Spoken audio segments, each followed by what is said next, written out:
Megapolis Zoo, preparations were underway for the big Washington's birthday celebration. The mayor was going to make a speech, and Stanley was decorating the zoo. You're right, over there. Nail up that bunting. Say, Stanley, I've got a great idea. Why don't you... Yeah, Tennessee, I'm very busy putting up these decorations. That's right, Stanley, and we're going to help. Now, here's my suggestion. Yeah, no. I don't need your suggestions. Now, don't bother me.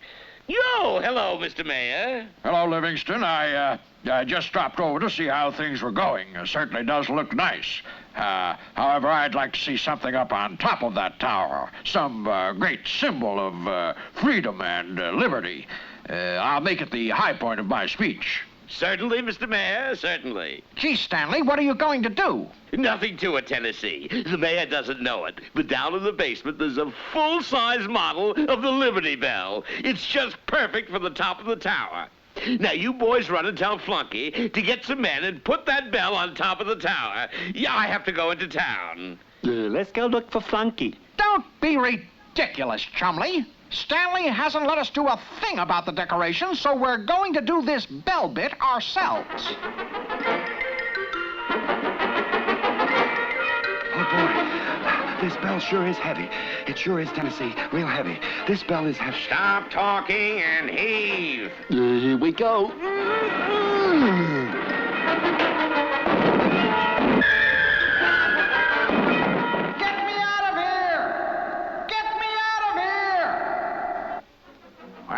Here we are at last. Phew. Gee, Tennessee, how are we going to get the bell up to the top? Very easily, Chumley. We're going to bounce it up. Baldy, you and Yak climb up to the top of the tower and catch the bell when we bounce it up.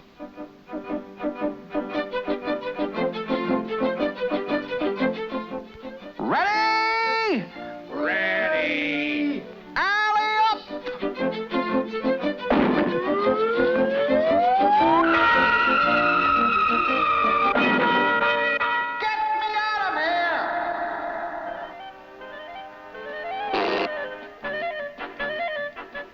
Ready? Ready. Fire!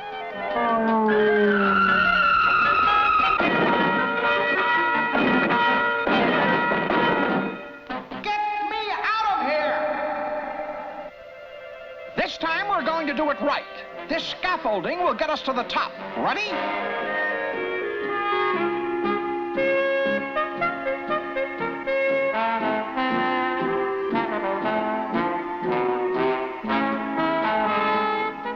Gee, Tennessee, we're swaying awful bad. Never mind, Chumley. We're almost there. Hand it here. Hand it here. Come on, Tennessee.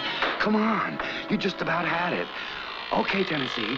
Stop swaying. Stop swaying. Oh!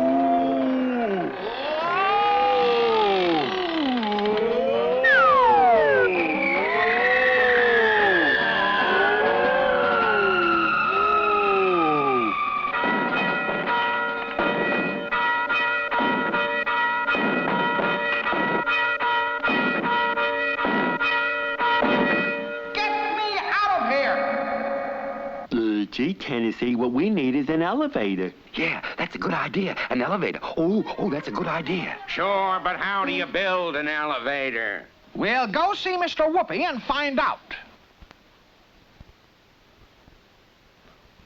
An elevator, eh? Well, I think the three-dimensional blackboard can give us all the ups and downs on that. Get it? Ups and downs. I always... Well, now, where did I put the three-dimensional blackboard? Must be in the closet.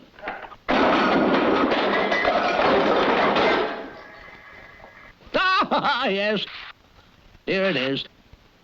Now, the elevator is one of the most important machines we have because without it, we would have no tall buildings. Yeah, who could walk up to the top of the Empire State Building? Precisely, my boy. You know, people have always tried to build machines that would lift them up, but it wasn't until the middle of the 1800s when people started to build tall buildings that elevators were worked on in earnest. Basically, all elevators consist of three main parts: a cab to carry people, a pulley at the top of the building, and a counterweight. What's the counterweight for? Well, it weighs just about as much as the cab, so it balances it and makes the cab easy to lift. When the cab goes up, the counterweight goes down and vice versa. But what makes it go up and down? Well, in the early days, they used steam engines. But they were too slow. Then they tried a steel plunger below the car. It worked on water pressure and pushed the car up. That's a good idea. Yes, but it wasn't too practical because the plunger needed a hole in the ground as deep as the building was high. What power do they use today? Today, elevators are run by electric motors which are controlled by the operator in the cab. Of course, many elevators are now automatic. Just push a button and you go to the floor you want. But what if the rope breaks? All elevators are equipped with an automatic safety device which was invented by Elijah Otis way back in 1853. It automatically stops the car if a rope should break. No one has to be afraid of riding an elevator. But, Mr. Whoopi, steam engines, plungers, electric motors, we haven't got any of those things.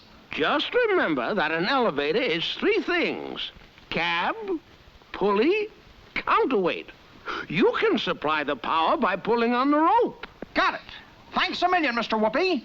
Come on, Chumley. There we are. The elevator is all rigged and ready to go. Yeah, but we still need the counterweight. We've got it, Chumley. Up you go. Now, when Chumley grabs onto the rope, I'll pull down. The bell will go up, and you two slide it off onto the roof. Tennessee Tuxedo will not fail. All set, Tennessee? Okay, Chumley. Hold onto the rope, and I'll pull. This is easy. It works just like Mr. Whoopi said it would. Gee, Tennessee, that was fun. Tennessee?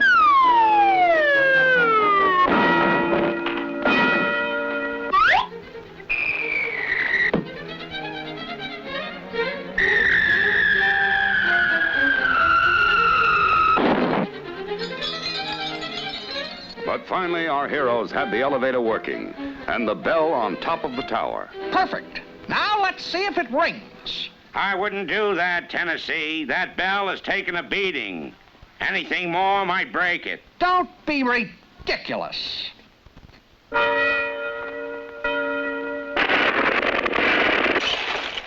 Gee, now what are we going to do, huh, Tennessee? Mr. Livingston is going to be awful mad. What'll we do, huh? I'll think of something. Tennessee Tuxedo will not fail. My, it does look nice, but what have you got up on top of the tower? You're surprised, Mr. Mayor. A big surprise. Oh, boy. Mr. Livingston's gonna unveil that broken bell any minute. Yeah, and when he sees what a mess it is, crick. Yeah. Where's Baldy? Oh, I guess he started running already. Oh, here it comes. He's getting ready to unveil it.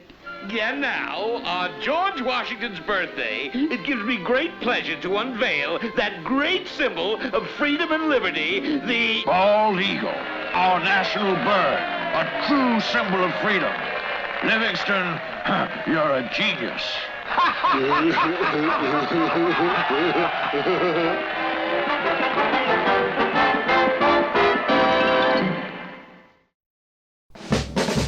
Come on and see Tennessee Tuxedo. See Tennessee Tuxedo. Tennessee Tuxedo